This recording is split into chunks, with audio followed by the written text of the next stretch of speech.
اور یہ حج کے احکام کے بارے میں قرآن پاک کی آخری آیت مبارکہ ہے جو نازل ہوئی، جس میں اللہ تبارک و تعالیٰ نے ارشاد فرمایا وَاذْكُرُوا اللَّهَ فِي أَيَّامٍ مَّعْدُودَاتٍ کہ گنے چنے دنوں میں اللہ کو یاد کرو، اللہ کا ذکر کرو۔ فَمَن تَعَجَّلَ فِي يَوْمَيْنِ فَلَا إِثْمَ عَلَيْهِ تو جو کوئی شخص واپسی میں 2 دن کی جلدی کرے تو اس پر کوئی گناہ نہیں۔ وَمَن تَأَخَّرَ فَلَا إِثْمَ عَلَيْهِ اور جو 2 دن کی تاخیر کرے اس پر بھی کوئی گناہ نہیں۔ لِمَنِ اتَّقَىٰ یہ گناہ کا نہ ہونا اس کے لیے ہے کہ جو اللہ کا خوف رکھتا ہو۔ وَاتَّقُوا اللَّهَ وَاعْلَمُوا أَنَّكُمْ إِلَيْهِ تُحْشَرُونَ اور اللہ سے ڈرو اور جان لو کہ بے شک اسی کی جانب تم اٹھائے جاؤ گے۔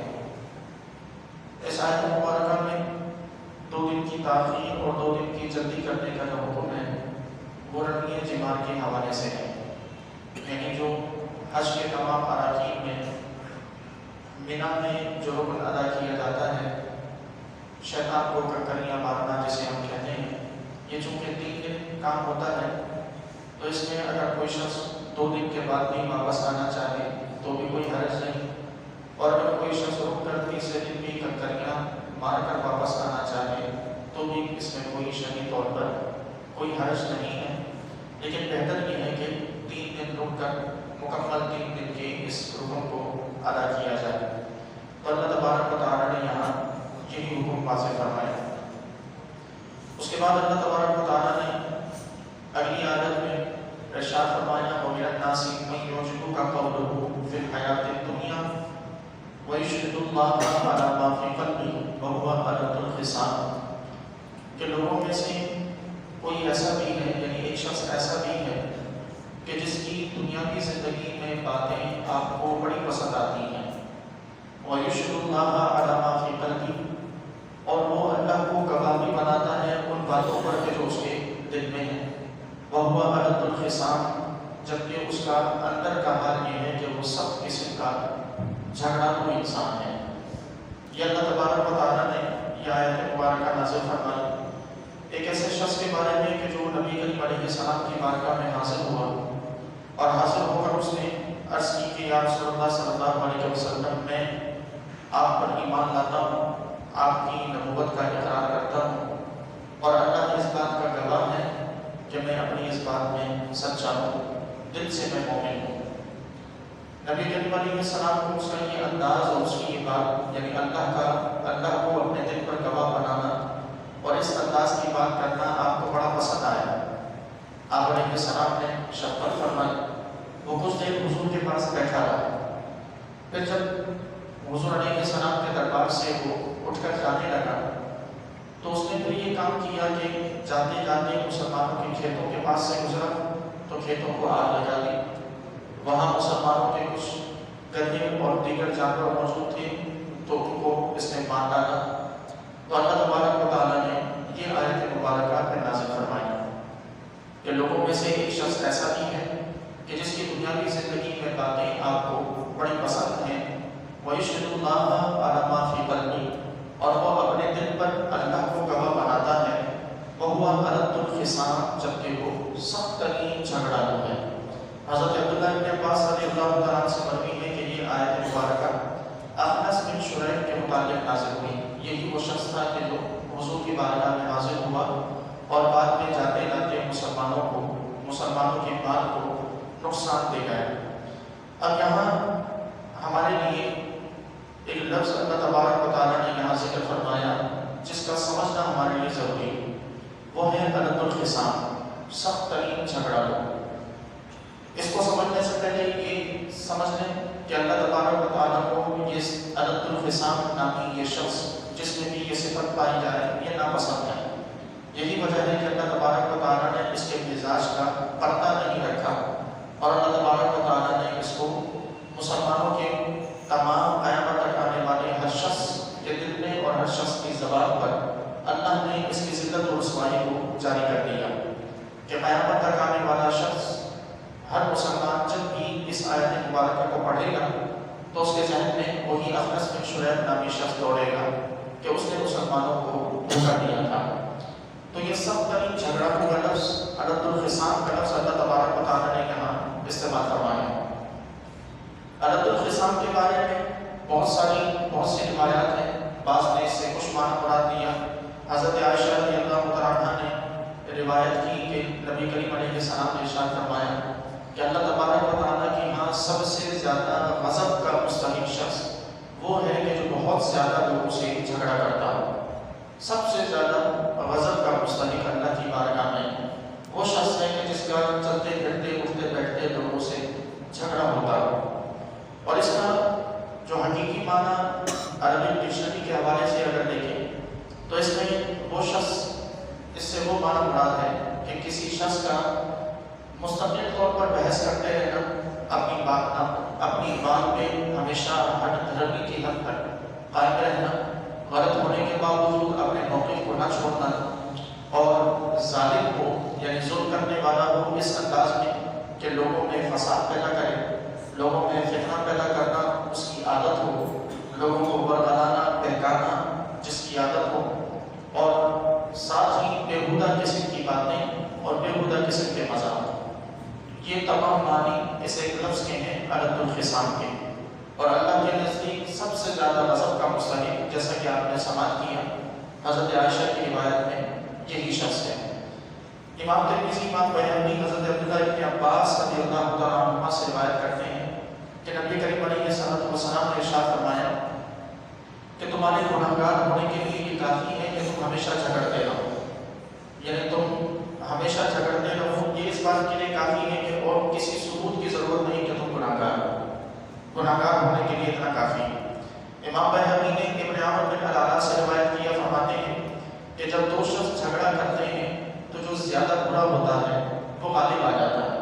یعنی دو شخص کسی حق بات کی خاطر نہیں، فضول کی لڑائیاں، فضول کے جھگڑے، جو فضول کی بحثیں جو کہلاتی ہیں، یہ فضول کی بحثیں جو بالعموم آپ چائے کے ہوٹلوں پہ دیکھتے ہیں، بالعموم گلی کے کونوں پہ بیٹھے ہوئے افراد کو دیکھتے ہیں، بالعموم ساتھ سفر کرنے والے مسافروں کو دیکھتے ہیں کہ کوئی مقصد نہیں کسی قسم کی، کوئی نہ اصلاح کی نیت، نہ عمل کی، نہ سیکھنے کی نیت، بس آپس میں بغیر کسی وجہ کے بیٹھے ہیں تو بس بحث چھڑ گئی. اور وہ بحث نایابی بحث کہ جس میں کوئی نہ کسی چیز کا سر ہے نہ پاؤں ہے، نہ کوئی دلیل ہے، نہ قرآن، نہ حدیث، نہ اللہ کی جانب پڑھنا مقصود، نہ اللہ کی تعلیمات کو سمجھنا مقصود، محض وقت گزاری کے لیے بحث، اور بحثیں اس حد تک طویل ہو جانا کہ عبادات سے غافل ہو جانا، اخلاقیات سے غافل ہو جانا. انہیں بحثوں کا پھر نتیجہ ہم یہ بھی دیکھتے ہیں کہ پھر ایک دوسرے کے سر پھوڑتے دکھائی دیتے ہیں، ایک دوسرے کو پھر گالیاں گلوچ کرتے نظر آتے ہیں. تو یہ وہ چیز ہے کہ جس کے بارے میں نبی کریم علیہ السلام کی یہ حدیث مبارکہ مروی ہے. پھر یوں ہی حضرت امام احمد حضرت ابو درداء رضی اللہ تعالیٰ سے روایت کرتے ہیں، فرماتے ہیں کہ تمہارے گناہ کے لیے کافی ہے کہ تم ہمیشہ لڑتے رہو، تمہارے ظلم کے لیے یہ کافی ہے کہ تم ہمیشہ کرتے رہو، تمہارے جھوٹا ہونے کے لیے یہ کافی ہے کہ تم ہمیشہ مستقل باتیں کرتے رہو، اور تم سوائے ان باتوں کی کہ جو اللہ کے متعلق کی جائیں. اور ایک اور روایت میں ہے کہ جو بہت زیادہ باتیں کرتا ہے وہ بہت جھوٹ بولتا ہے، جو بہت زیادہ قسمیں کھاتا ہے وہ بہت بڑا گناہ کرتا ہے، اور جو بہت زیادہ جھگڑا کرتا ہے اس کا دین سلامت نہیں رہتا. یہ چیزیں ہمارے لیے نمونہ عمل ہیں، سمجھنے کے قابل ہیں کہ ہم میں سے اگر کسی شخص میں یہ عادات یا ان میں سے کوئی عادت پائی جائے تو لازم ہے کہ وقت گزرنے سے پہلے ان عادات پر یا اس ایک عادت پر قابو پایا جائے اور اپنی اصلاح کی کوشش کی جائے. ورنہ ہم سن چکے کہ اللہ کے نزدیک سب سے زیادہ غضب کا مستحق یہی شخص ہے کہ جسے قرآن نے عدد الخصام کے لفظ سے اور عدد الخصام کے نام سے یاد کیا. پھر آگے فرمایا وَإِذَا تَوَلَّىٰ سَعَىٰ فِي الْأَرْضِ لِيُفْسِدَ فِيهَا وَيُهْلِكَ الْحَرْثَ وَالنَّسْلَ کہ یہ شخص جو آپ کے سامنے آتا ہے اپنے ایمان کا اقرار کرتا ہے، اور ایمان کا اقرار کرنے کے بعد یہ شخص جب واپس پلٹتا ہے تو یہ فساد کی کوشش کرتا ہے، یہ زمین میں فساد پھیلاتا ہے. وَيُهْلِكَ الْحَرْثَ وَالنَّسْلَ کھیتیوں کو، جانوروں کو ہلاک کرتا ہے. وَاللَّهُ لَا يُحِبُّ الْفَسَادَ اللہ فساد کو ہرگز پسند نہیں کرتا.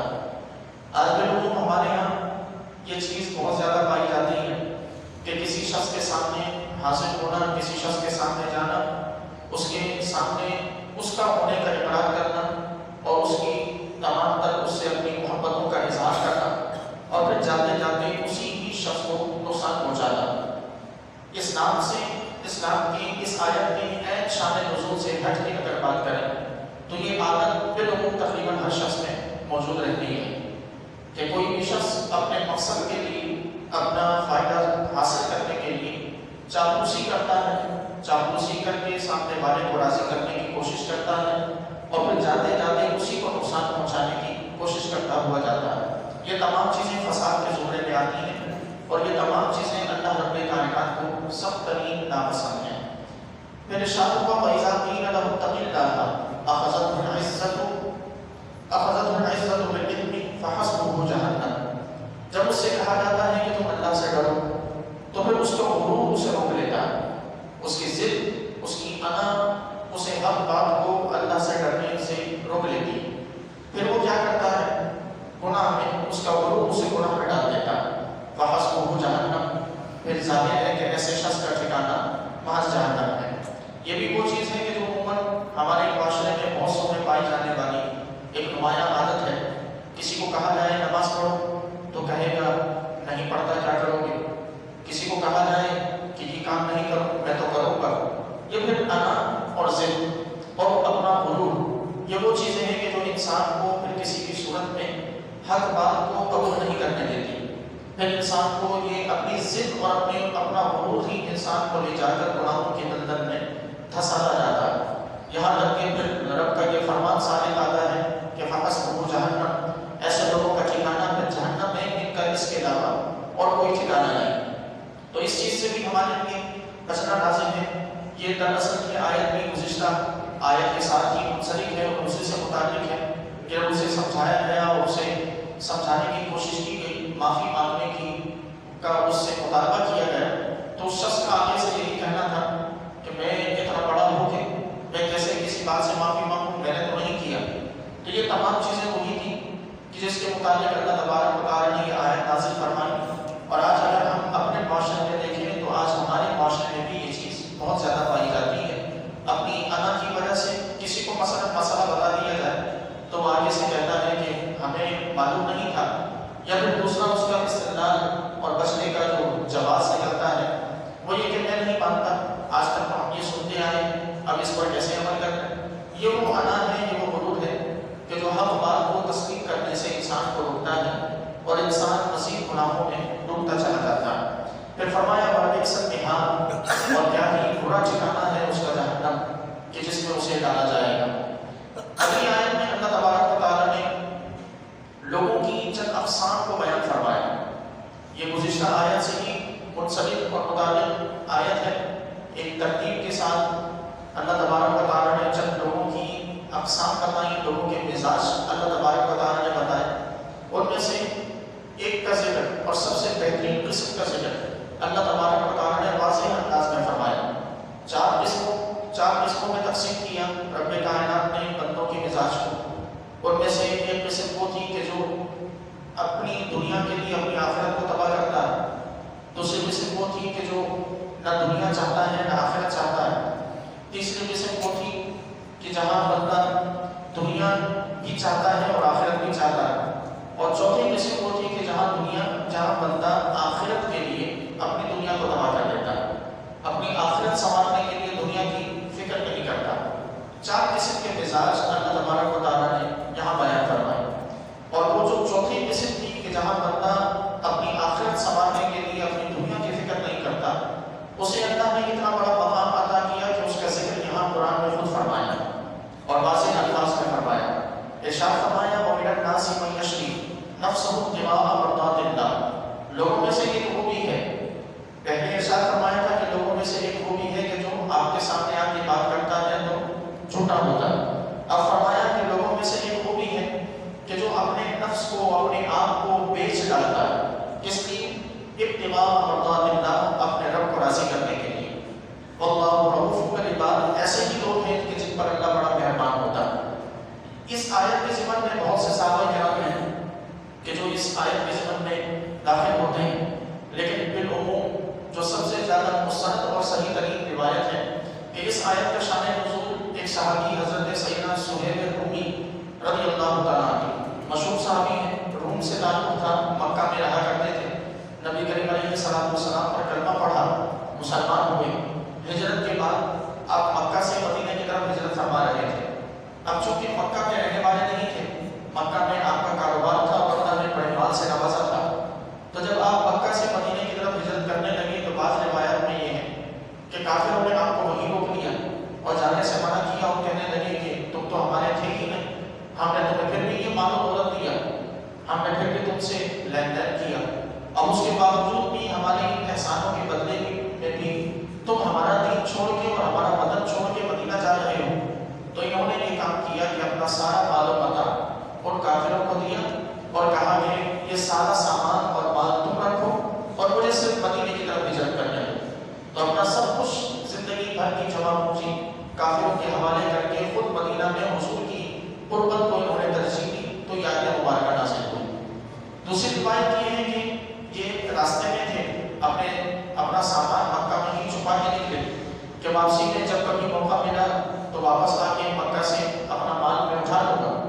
راستے میں تھے کہ ان کو کافروں نے چاروں طرف سے گھیر لیا اور ان کے ساتھ ایک اور مشہور صحابی حضرت سیدنا ابو ذر غفاری رضی اللہ تعالیٰ، وہ بھی انہیں کے ساتھ تھے، دونوں کو پکڑ لیا گیا۔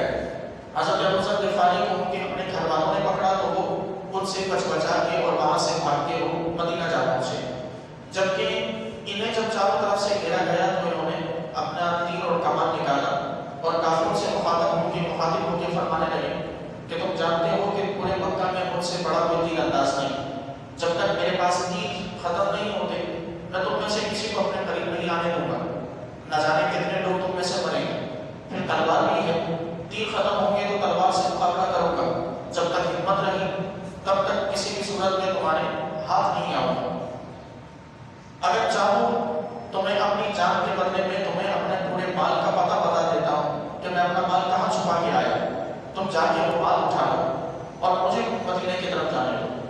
تو البس کسی بھی روایت کو مانے، کوئی بھی طریقہ مانے، سب کا خلاصہ اور نتیجہ یہی ہے کہ حضرت سیدنا سہیل رومی رضی اللہ تعالیٰ عنہ نے اپنا سارا مال کافروں کو دیا صرف اس لیے تاکہ وہ حضور کے پاس مدینہ پہنچ سکیں۔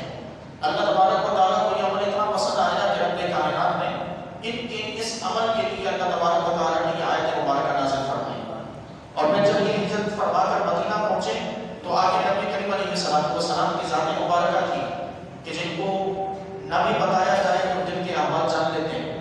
آپ علیہ السلام نے ان کے کچھ کہنے سے پہلے ہی کھڑے ہو کر ان کا استقبال کیا اور فرمانے لگے کہ اے سہیل، تم نے بڑی جو تجارت جو کی ہے تم نے اس تجارت میں بڑا نفع کمایا۔ صحابہ کرام فرماتے ہیں کہ حضور نے 2 مرتبہ یہ فرمایا کہ تم نے بڑی نفع مند تجارت کی ہے، ایسی تجارت کی کہ جس میں تم نے بڑا نفع لیا، اور اس سے بڑا نفع کیا ہو کہ ان کا ذکر قرآن میں آ گیا، اور جب تک یہ قرآن باقی ہے ان کا ذکر باقی ہے، اس سے بڑا فائدہ اور نفع اور کیا ہو سکتا ہے۔ پھر اسی طرح اس میں دیگر بہت ساری اور بھی بہت سی روایات ہیں اس آیت میں شان نزول کے حوالے سے۔ ایک روایت آپ کے سامنے بیان کر دوں کہ جو ہمارے معاشرے سے بھی مطابقت رکھتی ہے کہ ایک شخص نے حضرت سیدنا عمر فاروق رضی اللہ تعالیٰ عنہ نے کفار کے مقابلے میں ایک لشکر بھیجا تھا۔ اس لشکر میں کوئی ایک شخص تھا کہ جو جذبہ شہادت سے اس قدر معمور تھا کہ اس نے لشکر کے فوج کے حملہ کرنے سے پہلے اکیلے ہی سامنے والے مخالف پر اس نے حملہ کر دیا۔ اب اکیلا شخص ایک پوری فورس کا کہاں سے مقابلہ کرتا؟ کچھ ہی دیر لڑنے کے بعد وہ جامِ شہادت نوش فرما گئے۔ تو جتنے دیگر جو صحابہ کرام اور دیگر جو مسلمانوں کے ساتھ جو لڑنے والے تھے، مجاہدین جو تھے، ان میں سے بعض لوگ یہ کہنے لگے کہ اس شخص نے اپنے آپ کو ہلاکت کے منہ میں ڈال دیا، یہ شخص بیوقوفی کر گیا کہ اکیلے جا کے لڑا، کیا کر لیا اس نے اپنے آپ کو ہلاکت کے منہ میں ڈال دیا۔ تو حضرت عمر فاروق رضی اللہ تعالیٰ تک جب یہ بات پہنچی تو آپ رضی اللہ تعالیٰ نے ان لوگوں کے جواب میں ارشاد فرمایا کہ نہیں، اس نے اپنے آپ کو ہلاکت میں نہیں ڈالا، بلکہ یہی وہ شخص ہے کہ جیسے لوگوں کے لیے اللہ نے یہ آیت نازل فرمائی، یہی وہ شخص ہے کہ جس کے لیے اللہ تبارک و تعالیٰ نے یہ آیت نازل فرمائی تھی کہ لوگ اپنی جانوں کو بیچ کر اللہ رب کائنات کو راضی کرنے کی کوشش کریں گے۔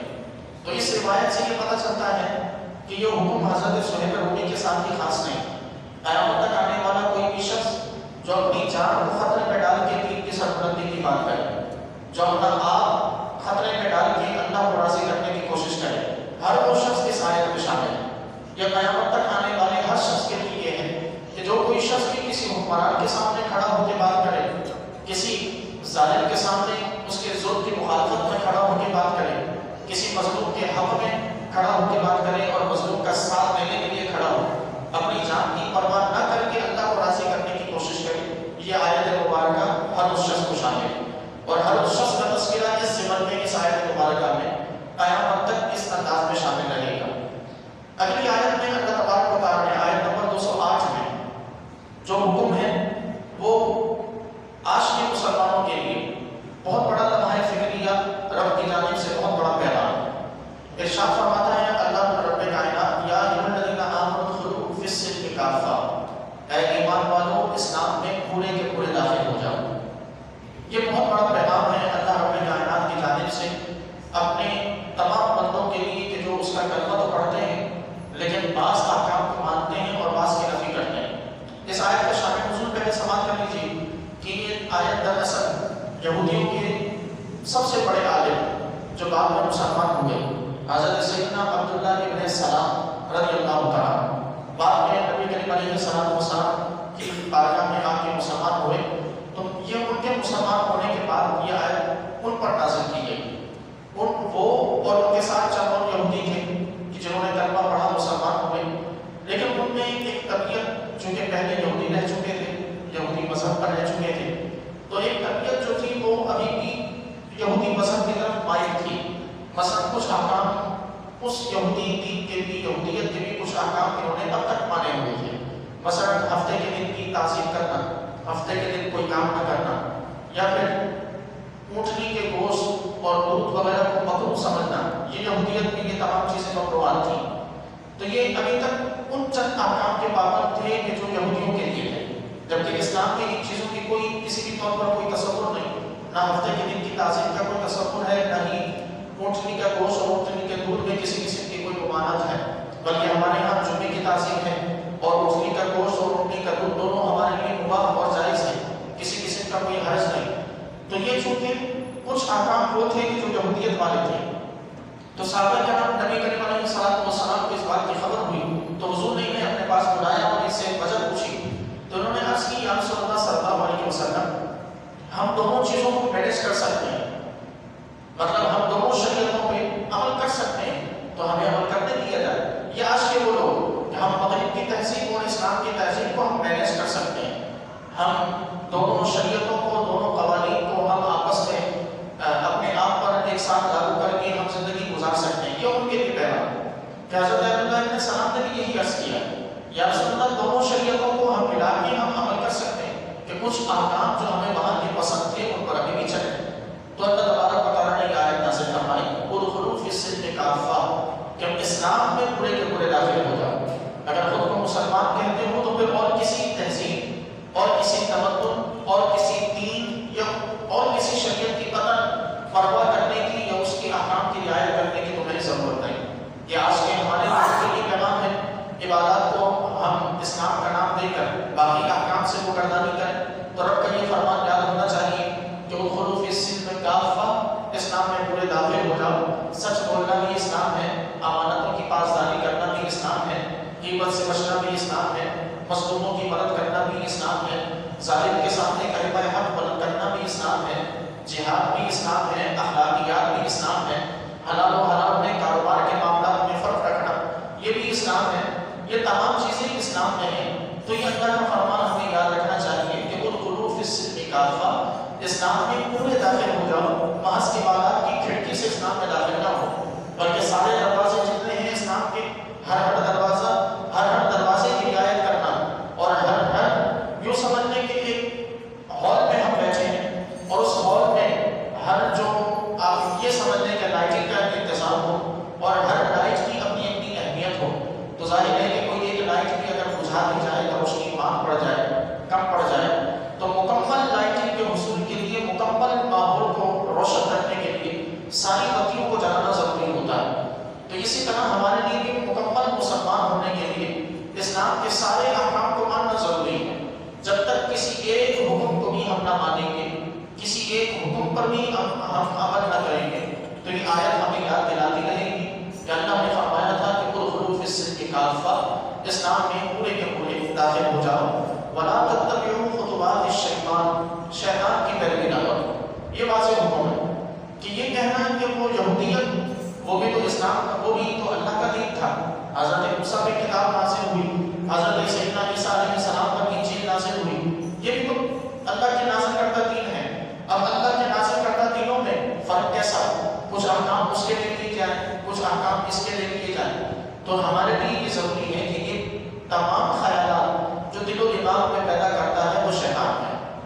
یہ تمام خیالات ہمیں اپنے اسلام سے، اپنے دین سے نکال کر دوسرے دین میں جو ہماری دلچسپی کو پیدا کرتا ہے کہ شیطان۔ مثلا ہم کفر کی کچھ تہذیب کو دیکھتے ہیں، وہاں کی کچھ رسوم پسند آ جاتی ہیں۔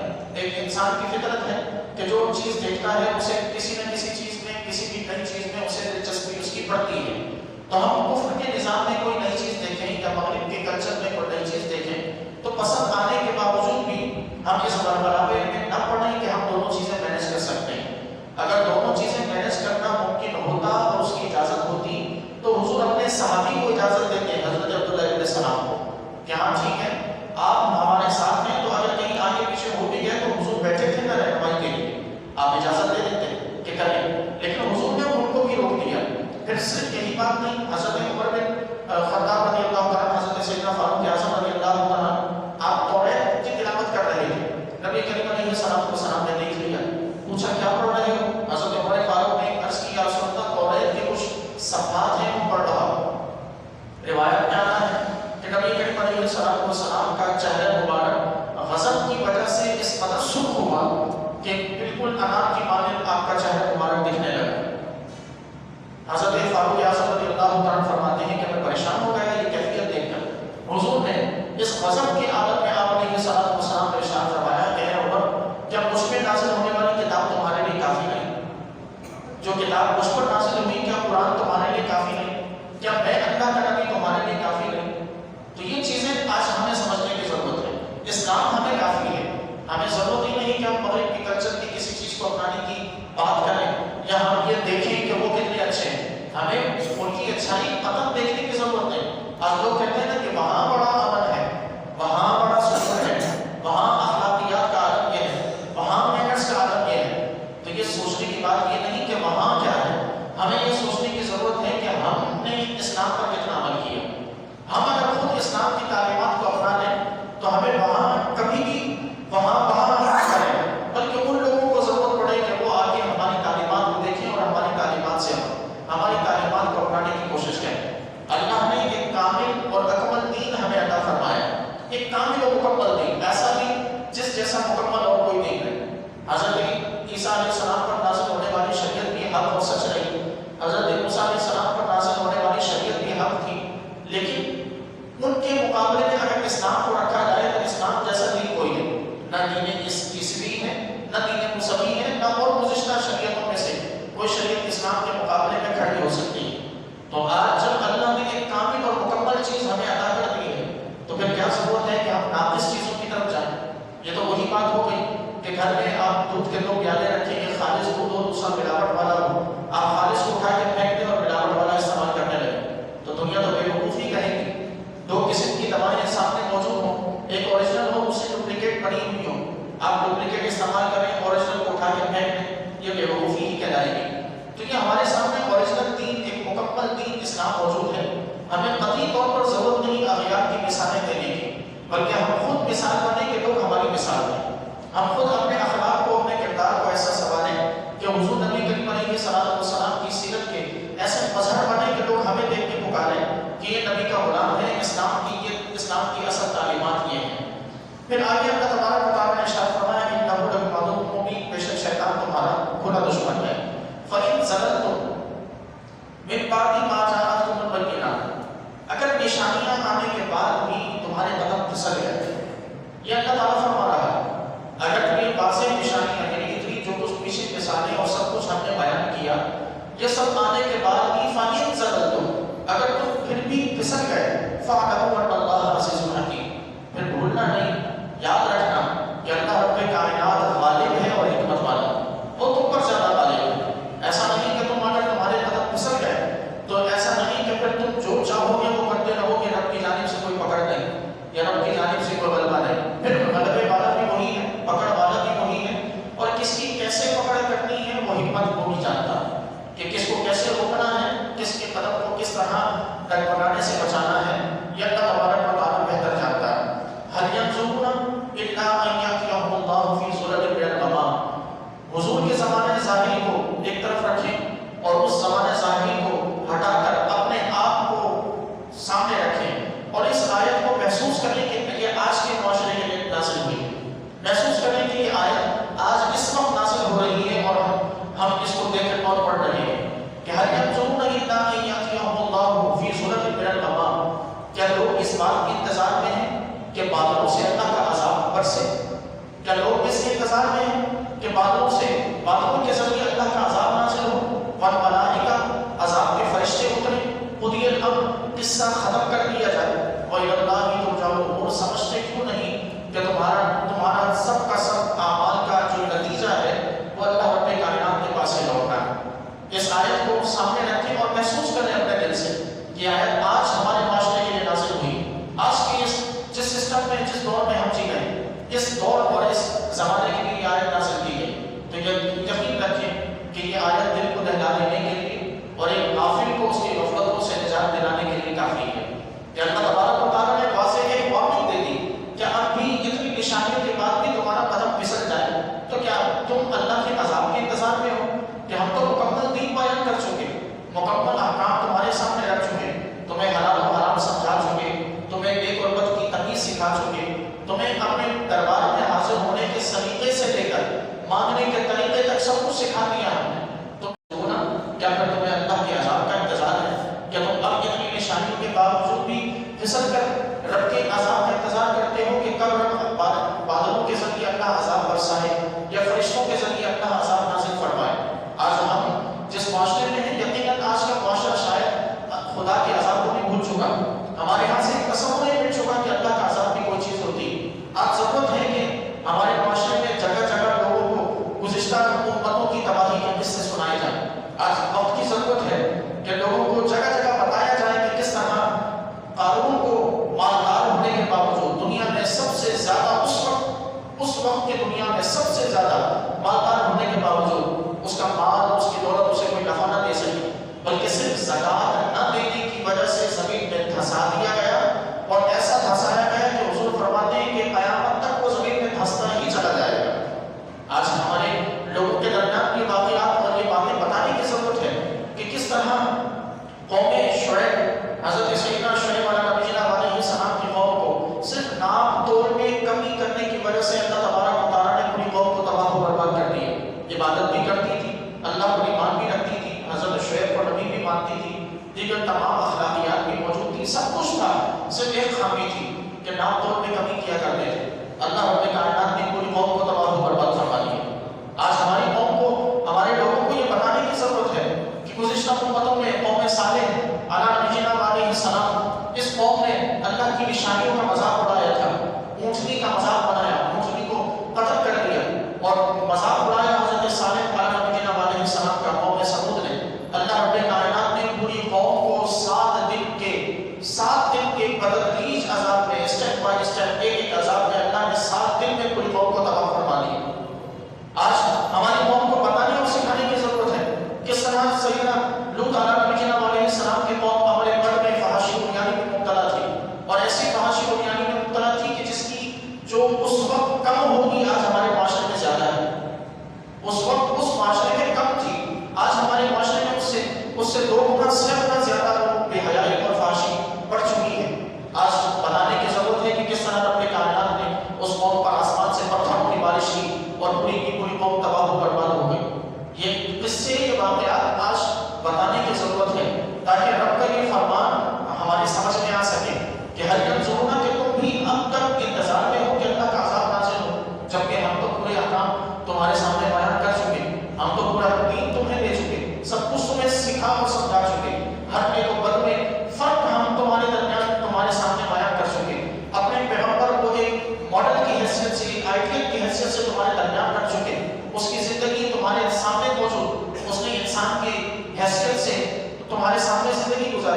کل کو تم یہ نہ کہو کہ احکام کو ماننا تو بہت مشکل ہے، کوئی انسان کیسے عمل کرے؟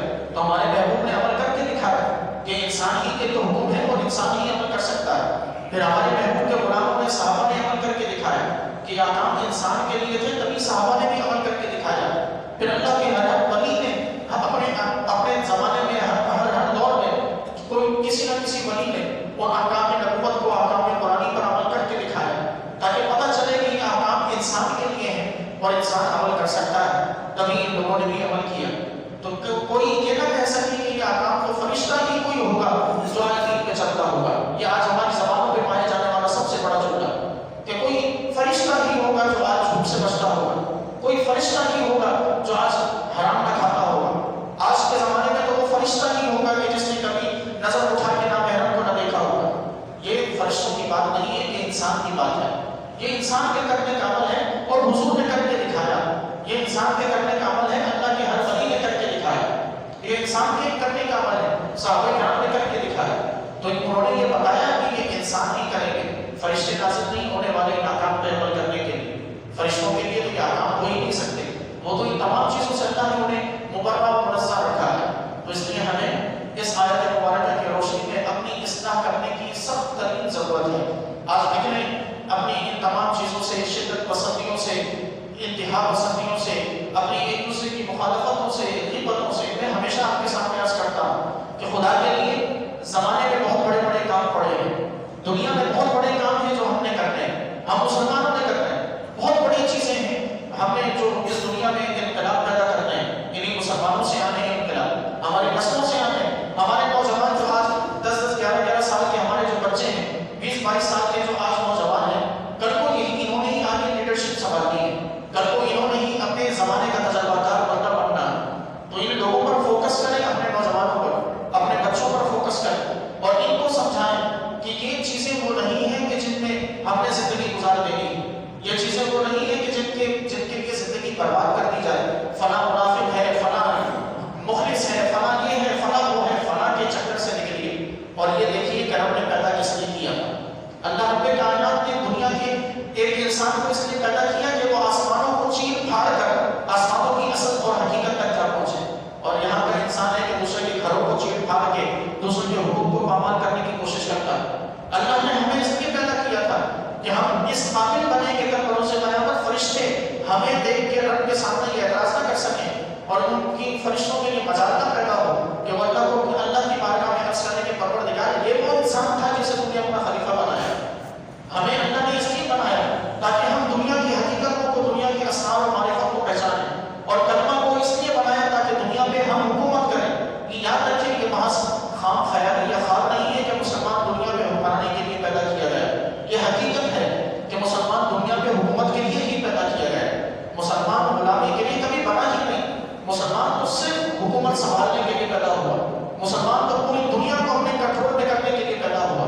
یہ عجب بات ہے کہ مسلمان اپنے محلے کو کنٹرول نہیں کر پاتا، اپنے گھر کو کنٹرول نہیں کر پاتا، اپنی اولاد اس کے کنٹرول سے باہر ہے۔ تو یہ چیزیں ہمیں سمجھنے کی ضرورت ہے۔ ان چھوٹے چھوٹے اختلافات سے، ان چھوٹی چھوٹی باتوں سے اپنے آپ کو نکالیں۔ یہ غیبت کرنا کہ انسان کو، مسلمانوں کو ذہن نہیں دیتا کہ دو ہم اس طرح بیٹھیں کہ جس طرح کے دو شیطان، دو پرندے، آپ پرندوں کی مثال ہی سمجھ لیجیے، اس طرح بیٹھے ہوں دو افراد کہیں بھی کسی بھی جگہ پر، دو افراد بیٹھے ہیں، پرندہ چونچ سے چونچ ملاتا ہے، ویسے ہی دو انسان آپس میں چونچ سے چونچ ملا رہے ہیں۔ بات کیا ہے؟ کسی کی غیبت ہو رہی ہے، بات کیا ہے؟ جھوٹ بولا جا رہا ہے، بات کیا ہے؟ کسی کے قصے سنائے جا رہے ہیں، بات کیا ہے؟ فحاشی بیانی کی بات ہو رہی ہے۔ یہ ہم اس لیے نہیں پیدا کیے گئے۔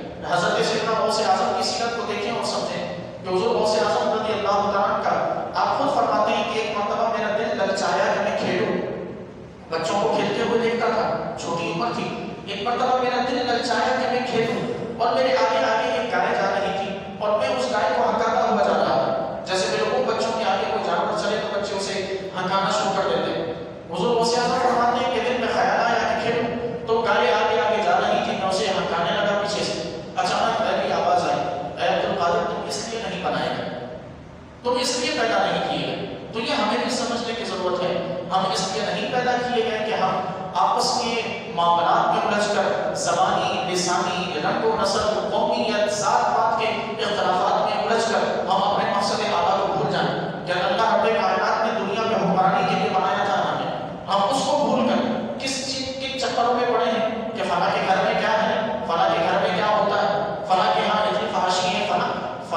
ہیں سب سے پہلے اپنے گھر سے اصلاح کی کوشش کیجیے، اپنے آپ کو اس قابل بنائیے نا کہ رب نے اگر کبھی حکمرانی کی، اللہ تبارک و تعالیٰ نے اگر کبھی اس سیادت کا تاج آپ کے سر پہ رکھا تو صلاحیت تو ہو کہ اس سیادت کے تاج کو، اس حکمرانی کے تاج کو نبھائیں۔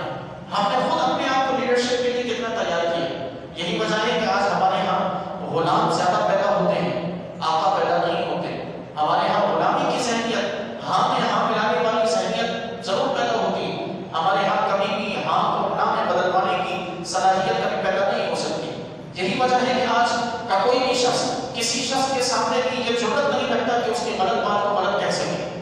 ہاں غلط بات کو بھی ہاں میں تسلیم ضرور کر لیں کہ اس میں ہمارا کوئی نقصان نہیں، تو یہ جرأت اور یہ جذبات سے اس صورت میں پیدا ہوگا کہ جب پرانی اقوام سے، پرانی امتوں سے ہم سبق حاصل کریں کہ انہیں اللہ رب کائنات نے کن چیزوں کی وجہ سے رب کائنات نے تباہ و برباد فرمایا ہے۔